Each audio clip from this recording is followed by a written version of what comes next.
natin dito. This is the Sky Park. Ako matagal na kung hindi nakapunta dito. Usually kasi kapag pumupunta ako dito sa SM, dun lang sa ground floor. Doon lang ako sa ground floor. Sa SM store.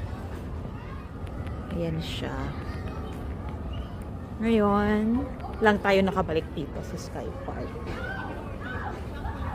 Na-miss ko dito guys. 2016 palagi ako dito nga pumupunta, no? Kasama yung pinsan ko. Ayan, walking lang tayo dito. Hindi natin anong pagbabago dito.